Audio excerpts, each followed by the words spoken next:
বিশ্বজুড়ে ভয়াবহ রূপ নিয়েছে করোনা ভাইরাসের সংক্রমণ। কোভিড-19-এ প্রতি মিনিটে বাড়ছে মৃতের সংখ্যা। বাংলাদেশও এর ভয়াল থাবা থেকে বাদ যায়নি। সংক্রমণের চতুর্থ ধাপে চলছে কমিউনিটি ট্রান্সমিশন। করোনার সব খবর, আপডেট এবং পরামর্শ নিয়ে আমাদের নিয়মিত আয়োজন corona update, presented by mister হাইজেনল। সাথে আছি আমি Tina Nandi.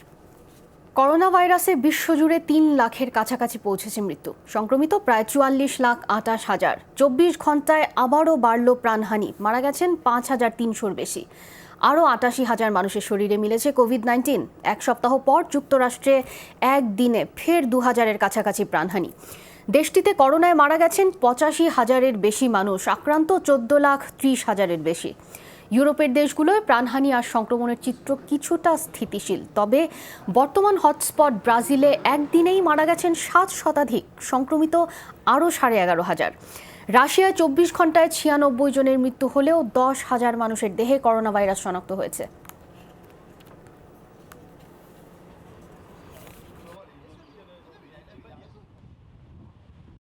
There's a long way to go.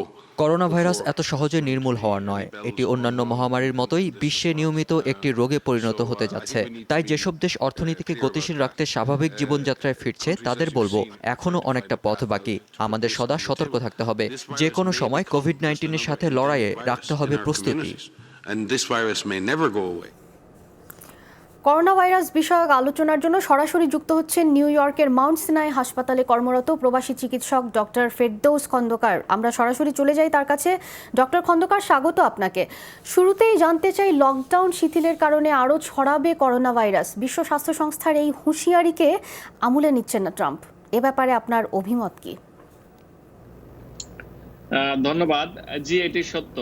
মানুষ যখন আস্তে ধীরে বের হতে শুরু করবে, কাজে যাবে, তখন তাদের আশেপাশে এই সুপ্ত লুকিয়ে থাকা যে সমস্ত বাহক রোগীরা আছেন, তাদের মাধ্যমে এটি আবার একটি ছোটখাটো সার্চ আসবে বলে ধারণা করা হচ্ছে, যেটি আমরা অলরেডি এরই মধ্যে আমাদের শহরগুলোতে দেখতে পাচ্ছি। আজই আমি বেশ কয়েকজন রোগীর সাথে কথা বলেছি, যারা এইটির আতঙ্কে টেস্ট করতে গিয়েছেন প্রায় 10-11 জন। তাদের মধ্যে থেকে 2 জনের অলরেডি হয়ে গিয়েছে।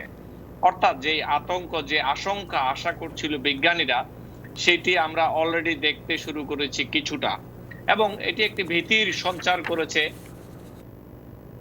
নতুন কর্মীদের মাঝখানে। এটি সত্য ঘটনা। যদিও প্রেসিডেন্ট ট্রাম্প অর্থনীতি সচল রাখার খাতিরে জোরাজোরি করছেন, কিন্তু আমার মনে হচ্ছে এটি ঠিক হচ্ছে না এখনো। ধন্যবাদ। ডক্টর খন্দকার, চিকিৎসায় নতুন কোনো পদ্ধতি কিংবা ওষুধ ব্যবহৃত হচ্ছে মার্কিন হাসপাতালগুলোয়?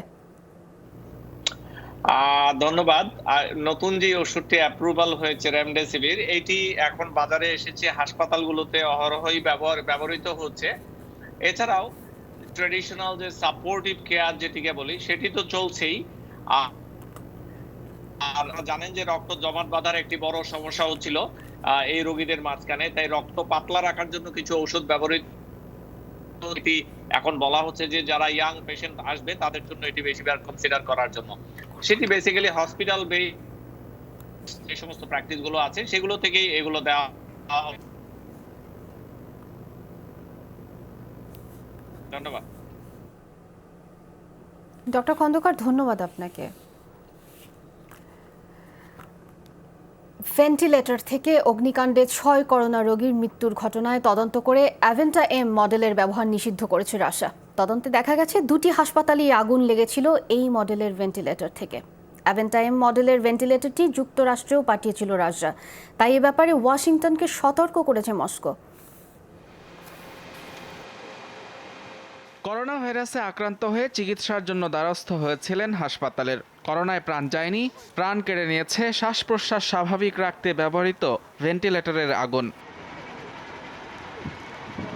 চলতি সপ্তাহেই এমন 2টো মর্মান্তিক দুর্ঘটনার সাক্ষী হয় রাশিয়া, মস্কো আর সেন্ট পিটার্সবার্গের 2টো হাসপাতালে। আর 2টো ঘটনাই ঘটে আইসিইউতে। দুর্ঘটনার কারণ এখনও তদন্তাধীন, কিন্তু প্রাথমিক তদন্তে উঠে এসেছে ভেন্টিলেটরের যান্ত্রিক ত্রুটির কথায়। দুর্ঘটনার পর থেকে প্রশ্ন উঠছে ভেন্টিলেটরগুলোর মান নিয়ে। যদিও পিটার্সবার্গের জরুরি বিভাগ বলছে অতিরিক্ত চাপের কারণেই ভেন্টিলেটরে আগুন ধরে গিয়েছিল। এই ফ্লোর থেকে আমরা 15 জনকে উদ্ধার করেছি, কিন্তু দুর্ভাগ্যজনকভাবে 5 জনের মৃত্যু হয়।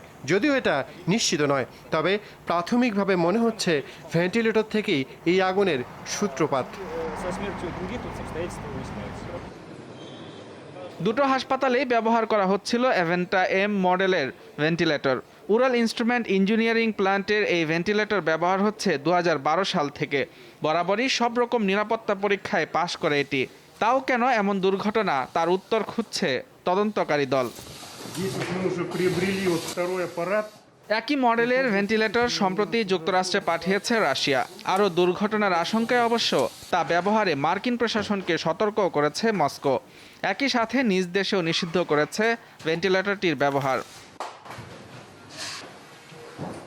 মহামারীর নতুন হটস্পট রাশিয়ায় যখন বাড়ছে করোনা ভাইরাসের প্রকোপ, তখন মহামারী নিয়ন্ত্রণে প্রশাসনের ব্যাপক প্রস্তুতির মধ্যেই ভেন্টিলেটরে আগুনের এই ঘটনা যোগ করেছে বাড়তি দুশ্চিন্তা। মুজরাবিন তারেক, যমুনা নিউজ। সংক্রমণের ঝুঁকি প্রতি মুহূর্তে, আছে জীবনহানির শঙ্কাও। তারপরও সবকিছু তুচ্ছ করে দিন রাত সেবা দিয়ে যাচ্ছে আনসার ও গ্রাম প্রতিরক্ষা বাহিনী। কোভিড হাসপাতাল থেকে প্রত্যন্ত অঞ্চলে শারীরিক দূরত্ব নিশ্চিতকরণ, সব কিছুতেই সামনে থেকে দায়িত্ব পালন করে যাচ্ছে 80,000-এর বেশি সদস্য। আক্রান্তও হয়েছে 1.5 শতাধিক, অথচ কোনো আলোচনাতেই নেই করোনা প্রতিরোধ যুদ্ধের এই অগ্রসৈনিকরা। জীবন বাজি রাখা এই যোদ্ধাদের কথা জানাচ্ছেন সহকর্মী রিয়াজ রায়হান। ছবি তুলেছেন মেহেদি মেরাজ। আমাদের মনের কষ্ট আমরা কাউকে খুলে বলতে পারি না, আল্লাহ ছাড়া আর আমরা ছাড়া আর কেউ বোঝে না। শঙ্কা, ভয় মাখা এমন আবেগগুলো প্রতিদিনই চুরি যায় এই মানুষগুলোর। লাশের সামনে দাঁড়িয়ে আবেগ দেখানোর সময় কই, মানব সেবার কাছে হেরে যায় করোনা ভাইরাসের সংক্রমণের ভয়। মৃত্যু ভয় দূরে ঠেলে সংকটের শুরু থেকেই করোনা আক্রান্তদের সরাসরি সেবা দিয়ে যাচ্ছেন আনসার সদস্যরা। হাসপাতালে রোগী আসলে প্রথমে সহযোগিতা এগিয়ে আসেন তারা, এরপর ওয়ার্ড, আইসিইউ ঘুরে মৃতদেহের দাফন পর্যন্ত করছেন আনসাররা। সারা দেশে প্রায় 21,000 সদস্য সরাসরি নিয়োজিত আছে কোভিড-19 মোকাবেলায়।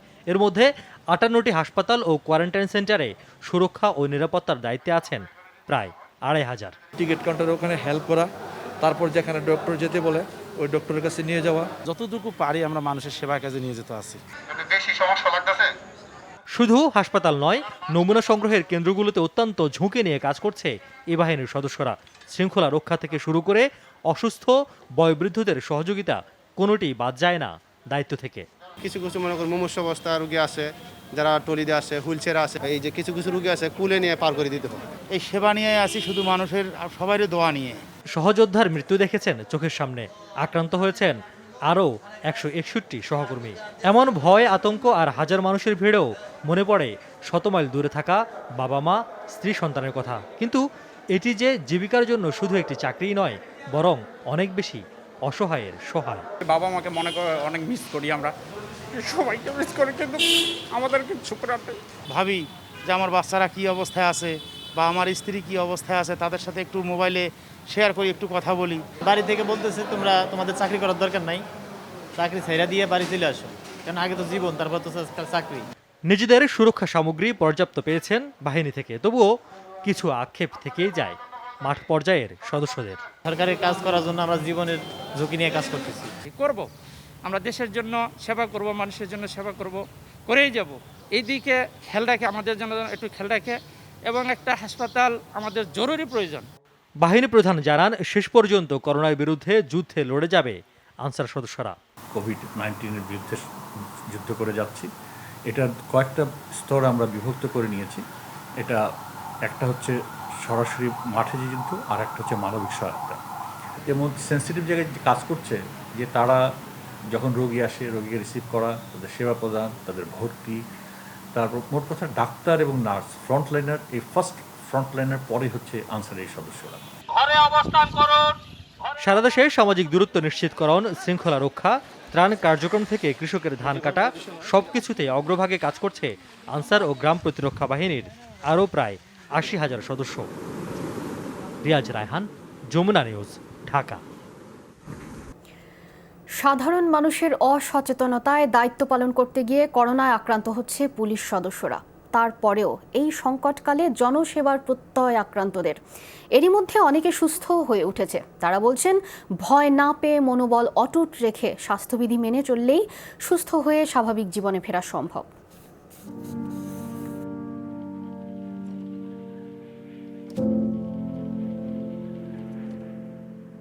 বিপদে এখনো মানুষের প্রথম ভরসা পুলিশ। করোনাকালে সে কথা প্রমাণিত হয়েছে আরেকবার। মানুষকে ঘরে রাখা বা শারীরিক দূরত্ব মানানোই নয়, আক্রান্তদের জানাজা এমনকি দাফন পর্যন্ত করছে পুলিশ সদস্যরা। আর এসব করতে গিয়েই আক্রান্ত হচ্ছেন তারা।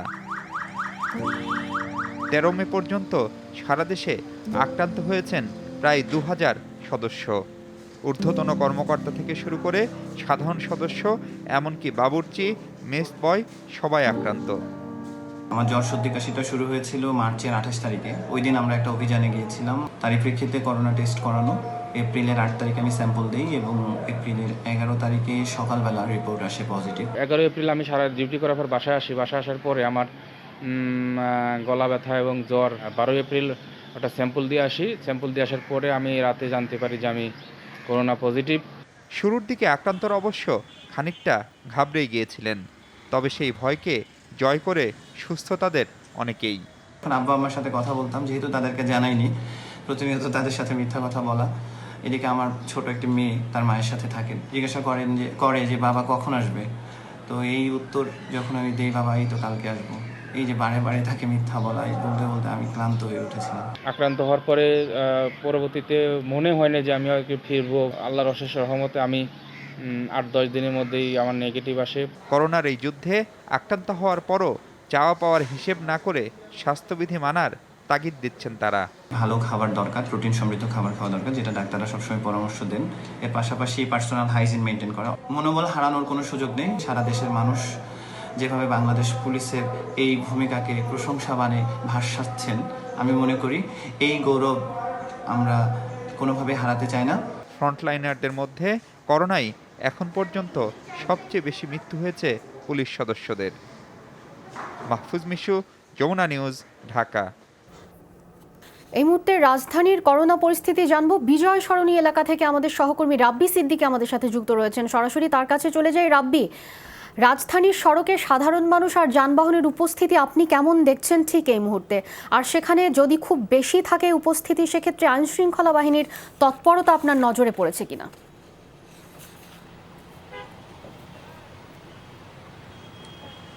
টিনা, সময় যত বাড়ছে মানুষের চলাচল কিন্তু বেড়েই যাচ্ছে, কোনোভাবেই তা নিয়ন্ত্রণ করা যাচ্ছে না। আমি আছি বিজয় সরণিতে, ঘণ্টাখানেকেরও বেশি সময় ধরে এখানে অবস্থান করছি এবং এখানে অন্যান্য যে সময়ের মতো যেই যানজটের যে দীর্ঘ সারি, সড়কে অসংখ্য গাড়ি, মানুষের চলাচল মানে বহু গুণে বেড়েছে। এবং এই যে লকডাউন, এই লকডাউন যে আসলে মানুষ আর মানছে না, সেটা কিন্তু আপনারা দেখতেই পাচ্ছেন যে এখানে প্রত্যেকটি সিগন্যালেই কিন্তু প্রায় 10 মিনিটেরও বেশি সময় ধরে কিন্তু গাড়িগুলো অপেক্ষা করতে হয়। যেমনটা আমরা এর আগে যখন লকডাউন ছিল না, যেই সময়ে আমরা দেখেছিলাম শহরের যানজটের চিত্র, সেই সময়কার মতো পরিস্থিতি। আর আইন শৃঙ্খলা বাহিনীর কথা টিনা বলবো যে আসলে তারা আর পারছে না বা তারা আর চেষ্টা করছে না, কারণ হচ্ছে যে মানুষ আসলে প্রত্যেকটি মানুষই কোনো না কোনো প্রয়োজনে কিন্তু ঘর থেকে বেরোয়েছে। এবং আপনি জানেন, যদিও সরকারি নির্দেশনায় বলা হয়েছে যে সরকারি বেসরকারি সব প্রতিষ্ঠান এই সময় বন্ধ থাকবে, সরকারি ছুটির সময়, কিন্তু অধিকাংশ বেসরকারি প্রতিষ্ঠান খোলা থাকায় আসলে কর্মজীবী মানুষ বাধ্য হয়েই তারা কিন্তু ঘর থেকে বেরিয়েছে।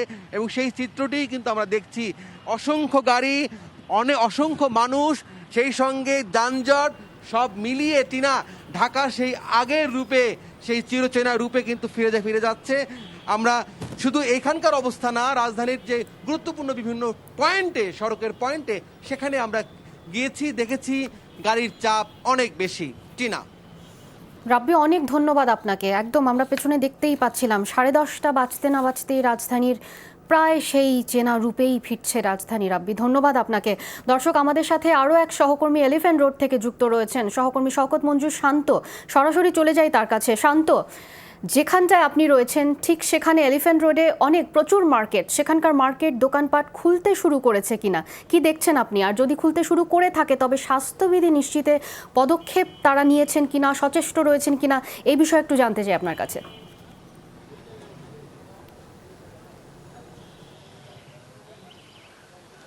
সকাল থেকে আমি এখানে আছি এবং এখানে যতগুলো মার্কেট আছে সবগুলো মার্কেটই টুকটাক খুলতে শুরু করেছে এবং পেছনের যে মার্কেটটি আমি দেখতে পাচ্ছি তাদের সাথে কথা হচ্ছিল এবং তারা কিন্তু চেষ্টা করছেন যে যারাই ক্রেতা দর্শনার্থীরা আসছেন তারা যাতে গ্লাভস এবং মাস্ক পরে ভিতরে প্রবেশ করেন এবং তাদের দাবি যে এখানকার যে জনসংখ্যা ভিতরে ক্যাপাসিটি আছে তার 1/3 তারা অ্যালাউ করছেন। এখন অন্যান্য যে দোকানপাটগুলো আমরা দেখলাম সেখানে আসলে ক্রেতা হয়তো এখন আসা শুরু করেননি, কিন্তু বর্তমান যে পরিস্থিতি সেই পরিস্থিতির আলোকে আমরা যদি আশেপাশের মানুষজনের সচেতনতাও একটু দেখতে যাই তাহলে দেখবো যে আসলে তারা সোশ্যাল ডিস্টেন্সিং যে বিষয়টা, সামাজিক দূরত্ব বা শারীরিক দূরত্বের বিষয়টি তারা নিশ্চিত করতে আসলে খুব বেশি আগ্রহী নন অথবা উদাসীন। কিছুক্ষণ আগেও দেখেছি যে একটি জামা কেনার কথা বলে 4 জন মানুষ কিন্তু মার্কেটে প্রবেশ করেছেন, যেটা আসলে অযৌক্তিক ঠেকেছে আমার কাছে। এবং এরকম গল্প অনেক, হয়তোবা ক্যামেরার সামনে এসে অনেক সচেতনতার কথা অনেকে বলছেন, কিন্তু বাস্তবে অর্থে কিন্তু সচেতনতার জায়গাটা সেভাবে অনেকের ভিতরেই জন্ম নেয়নি অথবা তারা অনেকেই উদাসীন রয়েছেন, যেটা আমাদের সকলের জন্য আসলে বেশ ভয়ঙ্কর হতে যাচ্ছে। নিশ্চয়ই যদি সবাই উদাসীন থাকে সেটা আমাদের জন্য আরও শঙ্কা জাগা নিয়েই খবর হবে। শান্ত, ধন্যবাদ আপনাকে। দেশের 1,40,00,000 মায়ের মোবাইলে উপবৃত্তির 2,200 টাকা দেওয়ার উদ্যোগ নিয়েছে সরকার। উপবৃত্তির এই অর্থ বরাদ্দের কাজ চূড়ান্ত পর্যায়ে আছে বলে যমুনা নিউজকে জানিয়েছেন প্রাথমিক ও গণশিক্ষা সচিব। গত অক্টোবর থেকে বন্ধ থাকা উপবৃত্তির টাকার জন্য অপেক্ষায় আছেন হতদরিদ্র মায়েরা। নাজমুল হোসেনের রিপোর্ট।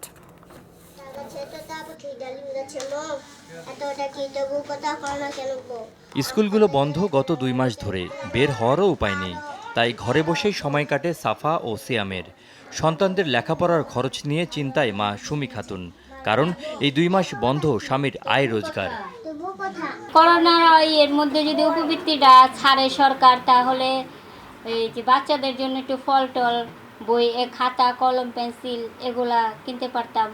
চলতি বছরের প্রাথমিক সমাপনী পরীক্ষার্থী আমিনা বিদ্যালয়ে এসেছে কাগজ ও ছবি জমা দিতে। উপবৃত্তির টাকা কবে পাওয়া যাবে জানার চেষ্টাও করছে। উপবৃত্তির তালিকা নিয়ে কাজ করছেন মাঠ পর্যায়ের কর্মকর্তারা। আমাদের উপবৃত্তির টাকা পেলে ভালো হতো। উপবৃত্তির টাকাটা আমাদের অনেক দিন ধরে দিচ্ছে না। যারা গত বছর অকৃতকার্য হয়েছে তারা এর সাথে সম্পৃক্ত হবে। হুট করে কেউ ঢুকে গেলেই তাকে এই মুহূর্তে সেই তালিকাভুক্ত হতে পারবে না, কারণ এই তালিকা আমাদের আগে থেকে যাচাই বাছাই করা আছে। গত বছরের অক্টোবর থেকে বন্ধ আছে উপবৃত্তি। করোনা দুর্যোগের মধ্যেই আবারও চালু হচ্ছে সেই প্রকল্প। আগামী জুন মাসের মধ্যেই মোবাইলের মাধ্যমে মায়েদের কাছে পৌঁছে যাবে 2,200 টাকা করে। রঞ্জনের দিন বোঝেন তো, আর করোনায় আমরা অনেক কষ্টে আছি, বিপদে আছি। অনেকদিন ধরে তারা পাইতেছে না, এটা অপেক্ষা আছে। পয়সা দরকার তো সবারই। মোবাইলে আর কি দেওয়া দেয়, তখন আমরা জানাজানি হয়ে যান, এতে আমাদের অভিভাবকদের খুবই উপকার হবে। চলতি অর্থ বছরে 2,500 কোটি টাকা বরাদ্দের অপেক্ষায় এখন মন্ত্রণালয়। পিতামাতার কোনো খরচ বহন করতে না হয় সেই জন্য এই উপবৃত্তিটা দেওয়া হয়। সেই ক্ষেত্রে আমি মনে করি যে এই উপবৃত্তিটা দেওয়ার কারণে প্রত্যেকটি পরিবার তারা তাদের সন্তানদের প্রাথমিক বিদ্যালয়ে প্রেরণ করে। ক্যাশ টাকা দেয়া হচ্ছে মায়েদের মোবাইলের মাধ্যমে, এটি একটি আসলে একটি ভালো সিদ্ধান্ত বলবো। 2021 সাল পর্যন্ত বাড়ানো হয়েছে উপবৃত্তির মেয়াদ। করোনা দুর্যোগের এই সময়ে 1,40,00,000 মায়ের মোবাইলে এই উপবৃত্তির টাকা নতুন একটি আশীর্বাদ হবে, এমনটাই বলছেন শিক্ষার্থী এবং তাদের অভিভাবকেরা। আর এর মাধ্যমে শিক্ষা ব্যবস্থায় একটি নতুন মাইলফলক যুক্ত হবে। নাজমুল হোসেন, যমুনা নিউজ, কেরানীগঞ্জ, ঢাকা। কুষ্টিয়ায় রোগীদের বাড়ি বাড়ি গিয়ে সেবা দিচ্ছে উপজেলা স্বাস্থ্য কমপ্লেক্সের মেডিকেল টিম। বিনামূল্যে ওষুধ দেওয়ার পাশাপাশি সংগ্রহ করা হচ্ছে করোনা সন্দেহভাজনদের নমুনাও। এই উদ্যোগে সন্তুষ্ট সেবা প্রার্থীরা। সিভিল সার্জন বলছেন, সংক্রমণ ঠেকানো সহ নানা ইতিবাচক দিক বিবেচনায় ভ্রাম্যমাণ সেবা দেয় এই পদক্ষেপ। কদিন ধরেই ঠান্ডা জ্বর ও পেটের অসুখে ভুগছে কোলের শিশু, কিন্তু করোনা মহামারীর কারণে বাচ্চাকে স্বাস্থ্যকেন্দ্রে নিতে চাননি কুষ্টিয়ার গোলাপনগরের আম্বিয়া খাতুন। বিপদের এই সময়ে অসহায় মায়ের ডাকে ছুটে এসেছে ভেড়ামারা উপজেলা স্বাস্থ্য কমপ্লেক্সের মেডিকেল টিম। হটলাইন থেকে ফোন করেছি, ডাক্তার এসে বাসায় চিকিৎসা করে যাচ্ছে। টিমের চিকিৎসক নার্সরা রোগীদের বাড়ি বাড়ি গিয়ে দিচ্ছেন স্বাস্থ্যসেবা, বিনামূল্যে দেওয়া হচ্ছে ঔষধও। দোরগোড়ায় সাধারণ অসুখ বিসুখের চিকিৎসা পেয়ে সন্তুষ্ট সেবা প্রার্থীরা। বাসায় আসছে ডাক্তার, আমাদের খুব সুবিধা হচ্ছে, হাসপাতালে যাওয়া লাগছে না। ঘরে বসে যদি চিকিৎসা পাই তাহলে তো আমার বাইরে কোনো জায়গায় যাওয়া লাগছে না। 50-60 বাড়িতে এভাবে আমরা স্বাস্থ্যসেবা দিয়ে যাচ্ছি প্রতিনিয়ত। হাসপাতালে থেকে যেসব ওষুধ আসছে ওষুধও দিচ্ছে আমরা। করোনা সন্দেহভাজনদের নমুনাও সংগ্রহ করছেন স্বাস্থ্যকর্মীরা। তারা বলছেন, করোনা মহামারীর কারণে অনেকেই হাসপাতালে আসছেন না। যারাও বা যাচ্ছেন তাদের নিতে হচ্ছে পথের ভোগান্তি, সঙ্গে আছে যানবাহন পাওয়ার ঝক্কি ও বাড়তি খরচ। এই দুর্ভোগ থেকে সেবা প্রার্থী ও স্বজনদের মুক্তি দিতেই নেওয়া হয়েছে উদ্যোগ। প্রতিরোধ হিসাবে এবং কিছু অংশ প্রতিকার হিসাবে আমরা কিন্তু এই ব্যবস্থাটাকে খুবই লজিক্যাল মনে করলাম। কল সেন্টার মাধ্যমে আমরা যদি প্রতিদিন কানেক্ট থাকতে পারি মানুষের সাথে, তাহলে কিন্তু আমরা জানতে পারবো যে কি পরিমাণ মানুষ প্রতিদিন এফেক্টেড হচ্ছে। সিভিল সার্জন জানান, ভ্রাম্যমাণ মেডিকেল সেবা চালুর আগে চালানো হয় ব্যাপক প্রচারণা। ফলে স্বাস্থ্যকর্মীদের সাথে সহজেই যোগাযোগ করতে পারছেন সেবা প্রার্থীরা। স্মার্ট কর্মী তার বাড়িতে গিয়ে এটা বোঝে যে না, তাকে একটু স্থানান্তর করা দরকার উপজেলা স্বাস্থ্য কমপ্লেক্স অথবা 250 বেডের হাসপাতাল অথবা অন্য কোনো কেন্দ্রে আসা দরকার, সেক্ষেত্রে তাকে আমরা রিফার দিই।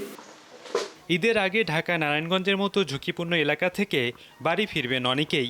উৎসবের সময় তাই করোনা সংক্রমণ ঠেকানোই বড় চ্যালেঞ্জ বলে মনে করছেন স্বাস্থ্য কর্মকর্তারা। রাকিব খান, যমুনা নিউজ।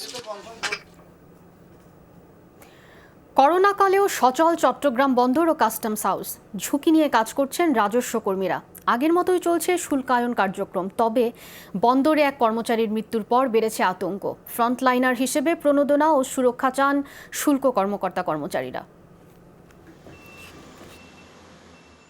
করোনায় আক্রান্ত হয়ে গত 5 মে মারা যান চট্টগ্রাম বন্দরের ওয়ান স্টপ শাখার কর্মচারী আব্দুল হালিম। এরপর বন্দরের কর্মচারীদের মধ্যে ছড়িয়ে পড়ে আতঙ্ক। স্বাস্থ্য সুরক্ষা এবং প্রণোদনার দাবিতে বিক্ষোভ করেন তারা। এরপর টনক নড়ে কর্তৃপক্ষের। আশা করি কয়েকদিনের মধ্যেই কমিটির সুপারিশ পেশ করা হবে এবং যথাযথ প্রক্রিয়া অনুসরণ করে একটা প্রণোদনার ব্যবস্থা করা হবে। দেশে আমদানি রফতানি বাণিজ্যের 92 ভাগই সম্পন্ন হয় চট্টগ্রাম বন্দর দিয়ে। এসব পণ্যের শুল্কায়ন হয় চট্টগ্রাম কাস্টমস হাউসে। দেশে এককভাবে সবচেয়ে বেশি রাজস্ব যোগান দেয় প্রতিষ্ঠানটি। করোনা ঝুঁকির মধ্যেও বন্দর, কাস্টমস, বিমানবন্দর সহ সব শুল্ক স্টেশনে চলছে পণ্য খালাস ও শুল্কায়ন কার্যক্রম। তবে সামাজিক দূরত্ব না মানায় এবং সুরক্ষা সরঞ্জামের অভাবে ঝুঁকিতে রয়েছেন রাজস্ব কর্মকর্তারা। তারাও চান প্রণোদনা। স্বাস্থ্য ঝুঁকি যেসব বিষয়গুলো আছে সেসব বিবেচনা করে আমাদের যেন আরও বা যারা মাঠ পর্যায়ে কাজ করছেন ওনাদের বিষয়টা যেন একটু বিবেচনা করে। আমাদের অফিসাররা যারা যেখানে যে পরিমাণে ছিলেন তারা যেন কাজের ধরন অনুযায়ী তাদেরকে প্রণোদনা দেওয়া হয়, এটাই আমাদের দাবি। সামাজিক দূরত্ব নিশ্চিতে কাস্টমসের সব বুথ খুলে দেওয়ার দাবি C&F এজেন্টদের।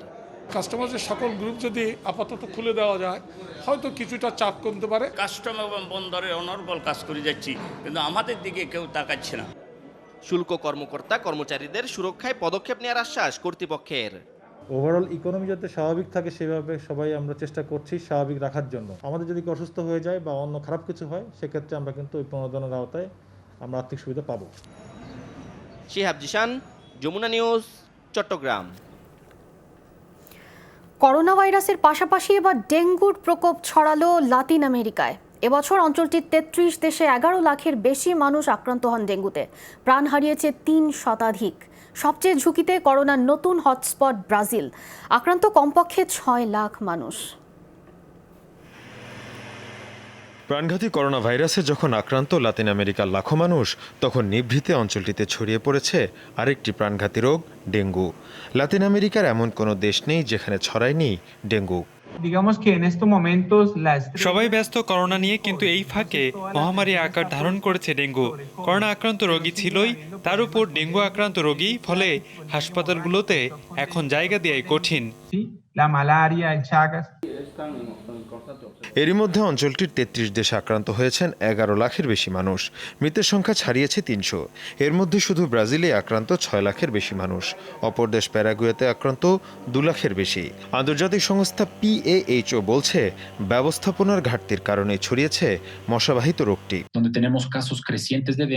গেল কয়েক বছর ধরেই এই অঞ্চলে ডেঙ্গুর প্রকোপ বেড়েছে, কিন্তু এবছর করোনার কারণে এডিস মশা ধ্বংসে কোনো কার্যকর উদ্যোগ নেয়নি দেশগুলোর সরকার।